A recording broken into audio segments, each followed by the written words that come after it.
ഓൺലൈനിലൂടെ സ്വർണം വാങ്ങുകയും വിൽക്കുകയും ചെയ്യുമ്പോൾ ഈ സ്വർണം വാങ്ങുന്ന സാഹചര്യങ്ങളിൽ നമുക്ക് എപ്പോഴും ഫിസിക്കലായിട്ട് നോക്കി വാങ്ങുന്നതാണ് ഏറ്റവും നല്ലത്. കാരണം ഓൺലൈനിലൂടെ കാണുമ്പോൾ അവർ കൃത്രിമമായി വിസിബിലിറ്റി കൂട്ടി ഒക്കെ ചെയ്യുന്ന ആഭരണങ്ങൾ നമ്മൾ നേരിട്ട് കയ്യിലെത്തുമ്പോൾ ഒരു പക്ഷേ നമ്മൾ പടത്തിൽ കണ്ടതോ അല്ലെങ്കിൽ വീഡിയോയിൽ കണ്ടതുമായിട്ട് യാതൊരു ബന്ധവുമില്ലാതെ അങ്ങനത്തെ ഒരു യാതൊരു ഭംഗിയുമില്ലാത്ത തരത്തിൽ നമ്മൾ പ്രതീക്ഷിക്കാത്ത ഒരു തരത്തിലുള്ള ആഭരണമായിരിക്കും നമ്മൾക്ക് ലഭിച്ചതിന് ശേഷം നമുക്ക് റിട്ടേൺ ചെയ്യാം എന്നൊക്കെ പറയുന്നുണ്ടെങ്കിലും അത്യാവശ്യ സമയത്തിലേക്ക് ഓർഡർ ചെയ്യുന്ന സാധനം കൈ കിട്ടി പിന്നെ ഇത് റീ ഓർഡർ ചെയ്തൊക്കെ വരിക എന്ന് പറയുമ്പോൾ അതിൻ്റേതായ താമസവും ബുദ്ധിമുട്ടുകളൊക്കെ ഉണ്ട്. അതുപോലെ തന്നെ ഓൺലൈനിലൂടെ സ്വർണം വിൽക്കാനായിട്ട് പറയുമ്പോൾ അതിന് വിലയിടുന്നതൊക്കെ പ്രോപ്പറായിട്ട് എപ്പോഴും നേരിട്ട് കണ്ട് ബോധ്യപ്പെട്ട് വാങ്ങുന്നതും വിൽക്കുന്നതുമാണ് ഏറ്റവും നല്ലത്.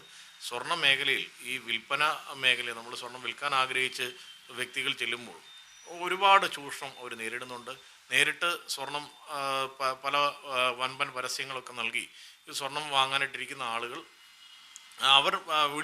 അവരെ വിളിച്ചു ചോദിക്കുമ്പോഴോ അല്ലെങ്കിൽ ഓൺലൈനിലോ അവർ പറയുന്ന വിലയുമായി യാതൊരു ബന്ധമില്ലാത്ത വിലയായിരിക്കും അവർക്ക് ഡയറക്റ്റ് ചെല്ലുമ്പോൾ അല്ലെങ്കിൽ വീടുകളിലൊക്കെ പോയി സ്വർണ്ണം എടുക്കാമെന്നൊക്കെ പറഞ്ഞ ആളുകൾ വരുന്നുണ്ട്.